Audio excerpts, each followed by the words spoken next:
Vous êtes bien sur France 3, Pays de la Loire. C'est parti. Ici, c'est France Bleu Loire-Océan. À la radio, sur l'appli Ici, tous les réseaux et sur France 3. Oui, Marc-Uni, si on pouvait aller au travail en biplan, ça serait génial. Ce serait génial. Mais est-ce que vous avez le cœur bien accroché? Eh ben, je sais pas.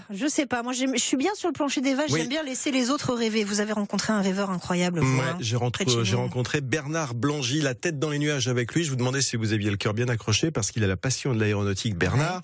Ouais. Et il est pilote privé et il fait aussi de la voltige. C'est pour ça. Ouh là là. On va le regarder faire. C'est le créateur des ailes de l'Ouest à Ligné. C'est là que je suis allé dans l'atelier avec ce devoir de mémoire en quelque sorte pour cet ingénieur en électricité qui restaure de vieux avions là-bas avec des passionnés, et on va dire qu'il vit à fond sa passion de gosse devenue réalité.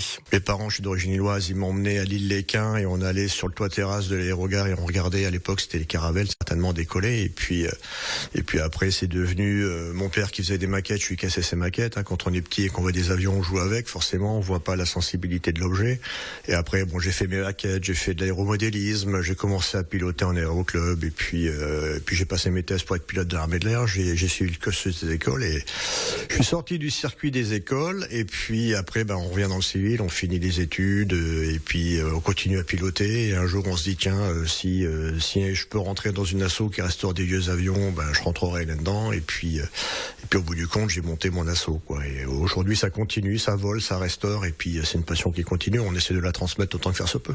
Alors, ils sont une trentaine d'adhérents dans l'association Les Ailes de l'Ouest qui travaillent sur 2 avions, un Antonov ukrainien et un avion d'école français à Morane-Saunier. Je vous épargne un petit peu les références. Qui, à terme, cet avion volera en meeting avec aux commandes Bernard, qui est le seul pilote de l'association.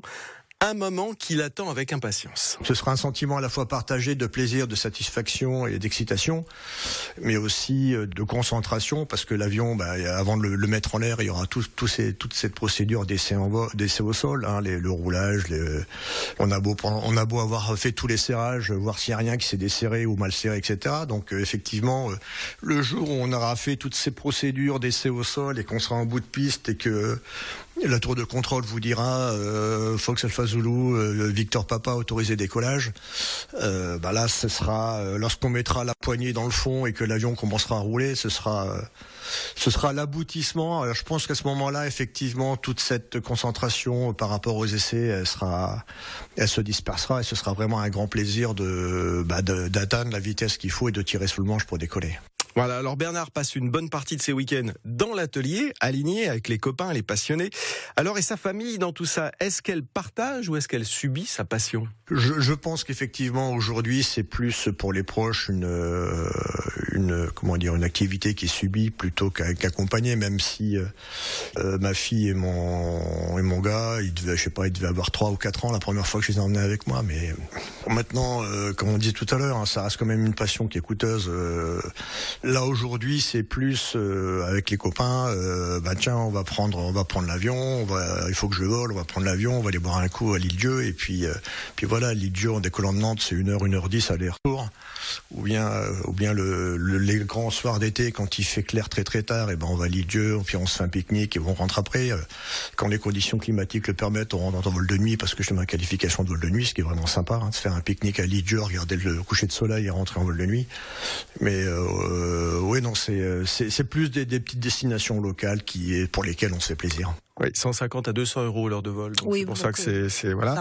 Mais il y a quand même quelques petites compensations. Avoir un papa ou un compagnon pilote qui passe tous ses week-ends à bricoler sa drôle de machine. De temps en temps, il vous emmène. Alors pas à bord du Morane-Saunier qu'on est en train de restaurer, hein, parce que ça c'est un avion qui, pour des raisons de sécurité, parce que c'est très sécurisé, tout ce qui est aéronautique, ne pourra pas embarquer de passagers, sauf le pilote, bien évidemment. L'association s'appelle Les Ailes de l'Ouest et c'est Bernard Blangy que vous avez rencontré pour nous, comme vous le faites tous les matins, de sacrées personnalités près de chez vous. Merci pour cette rencontre, Hervé Marchionni.